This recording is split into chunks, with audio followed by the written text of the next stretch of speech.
हाल ही में एक नई स्टडी से पता चला है कि डायनासोरस का अस्तित्व आज पॉसिबल हो सकता है। डायनासोरस जैसी कुछ प्रजातियां जो हमारी धरती से 6.6 करोड़ साल पहले खत्म हो गई थी, वो जीवित हो सकती हैं। तो चलिए जानते हैं जुरासिक वर्ल्ड के उस रहस्य के बारे में जो डायनासोरस के अस्तित्व का दावा करते हैं।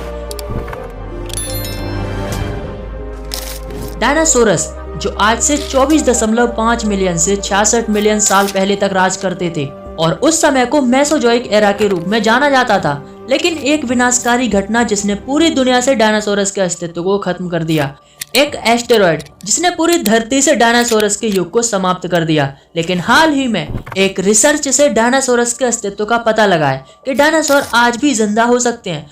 रॉयल एस्ट्रोनॉमिकल सोसाइटी जर्नल में एक रिसेंटली स्टडी से पता चला है कि डायनासोर हमारी पृथ्वी से तो विलुप्त हो गए, लेकिन किसी अन्य प्लेनेट पर डायनासोर जैसी कुछ प्रजातियां मौजूद हो सकती हैं। स्टडी से पता चला है कि दूसरे ग्रहों पर जीवन हमारी पृथ्वी के विशिष्ट एटमॉस्फेयर से काफी प्रभावित है। एक समय था जब लाइफ पहली बार हमारी पृथ्वी पर सांस ले रही थी और उस समय पृथ्वी का जो इकोसिस्टम था उसको पता लगाना आसान था। अच्छी खबर यह है कि हमारे पास वो टेक्नोलॉजी है जो दूसरे प्लैनेट्स पर क्रिएचर्स का पता लगा सकती है और पृथ्वी के अलावा अन्य ग्रहों पर संभावित जीवन की खोज की जा सकती है। लेकिन इन संभावित अलौकिक प्राणियों की पहचान करने के लिए ऐसे कंपाउंड की जरूरत पड़ती है जो प्रेजेंट में हमारी धरती पर नहीं पाए जाते, लेकिन डायनासोरस के युग में वो कंपाउंड प्रचलित थे।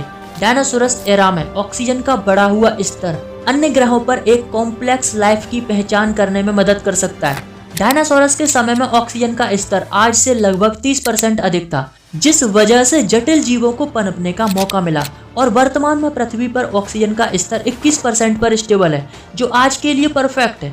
साइंस की माने तो ऑक्सीजन के अलावा अदर प्लैनेट्स पर डायनासोर जैसी प्रजातियों का पता लगाने के लिए हमारे पास एक और तरीका है, एक हाई टेक एडवांस टेलीस्कोप। और हमारे यूनिवर्स में यह पॉसिबल हो सकता है कि कोई प्लैनेट फेनेरोजोइक स्टेट में हो।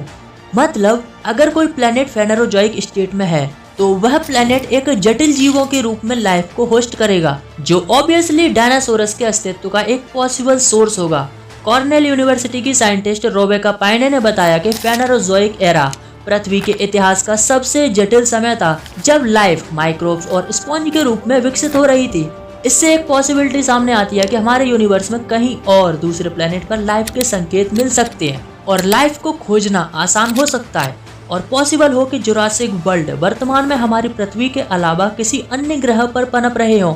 इसके लिए हमें ऐसे प्लैनेट्स की स्टडी करनी होगी जहां पर ऑक्सीजन का लेवल बहुत हाई है, क्योंकि हाई लेवल के ऑक्सीजन वाला प्लैनेट एक जटिल से जटिल लाइफ को होस्ट कर सकता है।